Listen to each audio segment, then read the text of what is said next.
राज्यों में चुनाव है तो इनको हार से ऐसा डर, मोदी जी को रात को डर सता रहा है, तो ये उन राज्यों में विपक्षी नेताओं के घर पे ईडी को भेज रहे हैं और उनको जैसे अब ये छापे डालते हैं और उनके घरों से खाली हाथ, मायूसी हाथ लगती है, उसी तरह 3 तारीख को जब रिजल्ट आएगा 5 राज्यों में भारतीय जनता पार्टी को है इलेक्शन डिपार्टमेंट ऑफ बीजेपी, तो इससे इस मैम जो चलेगी, कोई आदेश देगी वो सरकार, वो सेना को ऑर्डर को फॉलो करना पड़ेगा। हो सकता है उसी ऑर्डर को फॉलो करना है। मैं एक सैनिक हूँ और मैं 1950 से जो भी प्रतिनिधि अधिनियम 1951 की धारा 29A के अंदर पंजीकृत राजनीतिक दलों का जो व्यवस्था है, जो उत्तरदायित्व है, उसका मैं तो हमेशा से विरोध करता हूँ। कोई समय ज्यादा नहीं लगेगा, बदलेगा। जब अत्याचार बढ़ेगा तो देश की राजनीति भी बदलेगी। आप कैसे कहते थे पत्थर की लकीर नहीं बदलेगी? मेरी नजर में गलत लगता है। हो सकता है जो इस देश के अंदर इतने पढ़े लिखे बुद्धिजीवी बैठे हैं, इन लोगों को इस चीज का विरोध करना चाहिए था। है मैंने इतनी कहने की हिम्मत की ना, क्यों गलत तरीके का ऑर्डर कर देगा और मान लेगा? आपको हिंदू मुस्लिम के नाम पे भीड़ को भेज दिया जाता है, भीड़ इकट्ठी हो जाती है और चलान देश में बनाता है सरकार। आज तक देश में कांग्रेस ने शासन किया, मुसलमानों के वोट के दम पे किया। उत्तर प्रदेश में सरकार बनती है समाजवादी पार्टी की, मुसलमानों के वोट के दम पे बनती है। बनती है नहीं बनती? लेकिन वो बनती या नहीं बनती? लेकिन क्या पहले जो बता, बड़ौदा जब जो कांग्रेस के साथ था तब कांग्रेस लूट रही थी या नहीं? इसने जनता को क्यों नहीं बताया? जैसा राजीव गांधी ने कहा कि मैं जनता के लिए 1 रुपया भेजता हूं, 15 पैसे पहुंचते हैं, तब ये ओवैसी कहा था।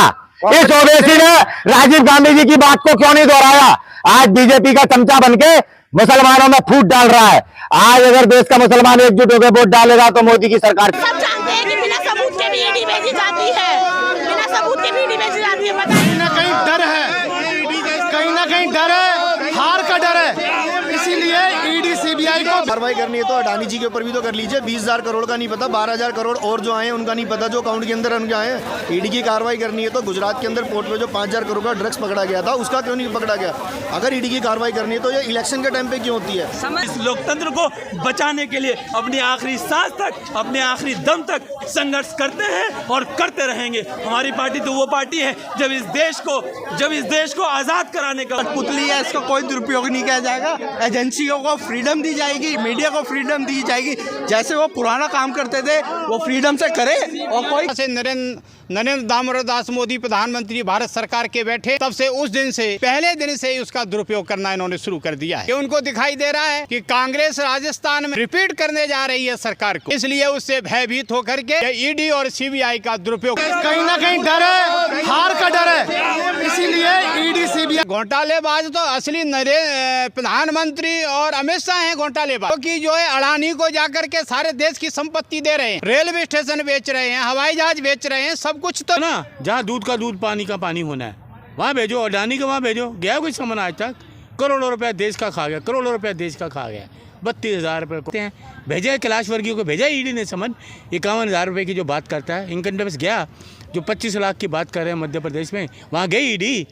ईडी सिर्फ तानाशाही करे, मोदी जी के गुण गा रही है, कुछ नहीं। वहाँ आएगी, अगर आ जाती है, लेकिन अभी संभव नहीं है। संभव जानते हैं कब होगा? जब अधिसूचना जारी हो जाएगी, उस समय प्रवेश कर जाएगी, तब ईडी और उसके डर नहीं। चतुर्वेदी दलित पीएम बनाने की मांग कर रहे हैं, वो भी मलिका की जरूरत है कि जिस तरह से एक पार्टी केवल धर्म का आसरा लेकर, ये धर्म के नाम पर धंधा करके पूरे देश को जो बर्बादी की तरफ ले जा रही है, उसको रोकने के लिए लोगों को सड़क पे आना पड़ेगा, इकट्ठा होना पड़ेगा और अपने जो निहित स्वार्थ उनको एक साइड में करके मजबूती से इकट्ठे होकर इसका मुकाबला करना पड़ेगा। नहीं तो आने वाले समय में जो तबाही, अगर धर्म के नाम पे आप गुंडागर्दी करेंगे तो क्या ये सही है? क्या इसका विरोध नहीं होना चाहिए? क्या आप बताइए। चले आजम खान साहब की बात करते हैं, क्या अपराध है आजम खान साहब का? जो व्यक्ति मिनिस्टर रहा हो, जितना इतना पावरफुल रहा हो, जितना इतना काम किया हो, क्या उस व्यक्ति को आप मानते हैं कि वो बकरी चोरी करेगा? क्या वो मतलब जिस छोटे वो आरोप लगाए गए हैं, मतलब उस व्यक्ति को जबरदस्ती जानबूझकर जेल के अंदर रखा जा रहा है, ये सबको दिखाई नहीं दे रहा है। तो उस व्यक्ति के विषय में मतलब अगर किसी व्यक्ति के साथ में कोई अन्याय हो रहा है, सो उस व्यक्ति के साथ खड़े होने में या उसके पक्ष में बात कहने में कहां यह धर्म की बात आ जाती है?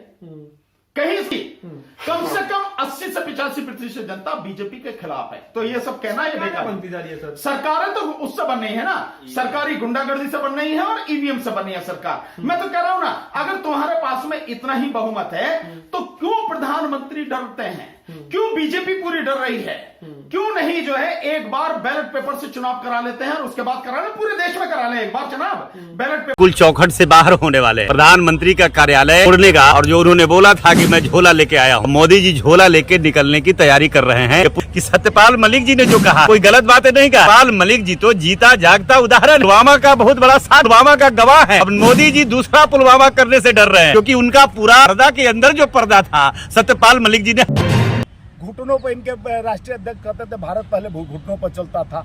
14 के बाद आज़ादी मिला, जिस तरह से पहले हम ये सब लोग जितने हैं पहले नंगे बनमानस हम लोग थे, न पढ़ाई शिक्षा था, न स्वास्थ्य था, न सड़क था, न रेलवे था। ये 14 के बाद बना, 14 के बाद हम लोग कपड़े में आए। पहले भूखे नंगे भेड़िए थे, हम लोग नंगे घूमते थे, बनमानुस थे।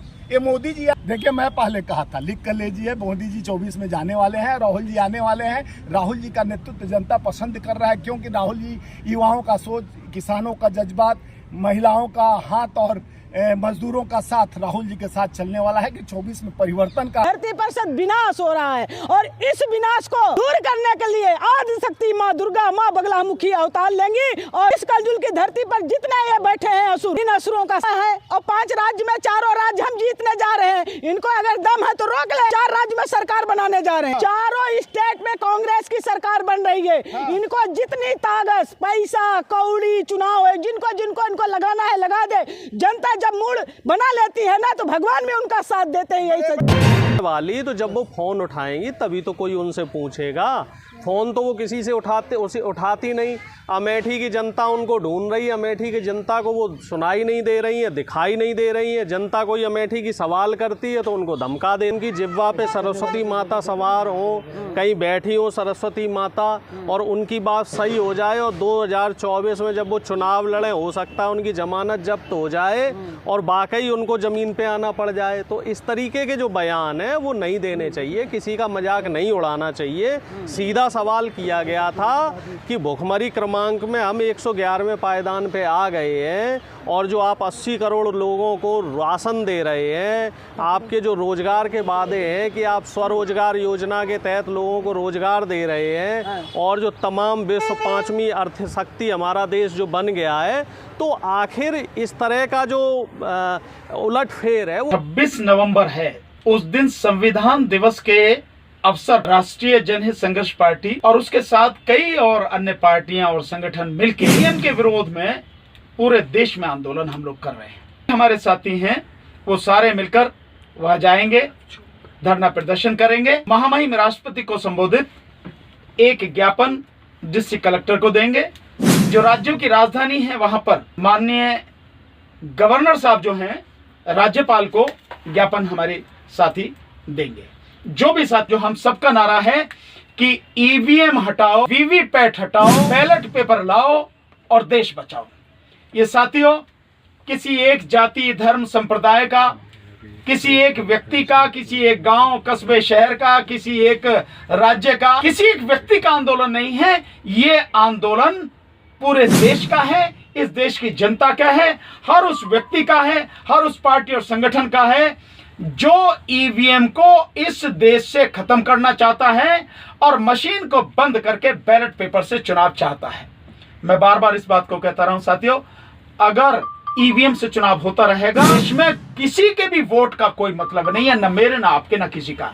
कोई पार्टी, कोई संगठन इसमें नहीं आ सकता। बीजेपी ही सत्ता में। इसीलिए हम कहते भी हैं कि ईवीएम में क्या है, ईवीएम में बीजेपी की जान है।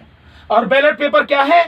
बैलेट पेपर भाजपा का, यानी बीजेपी का, यानी भारत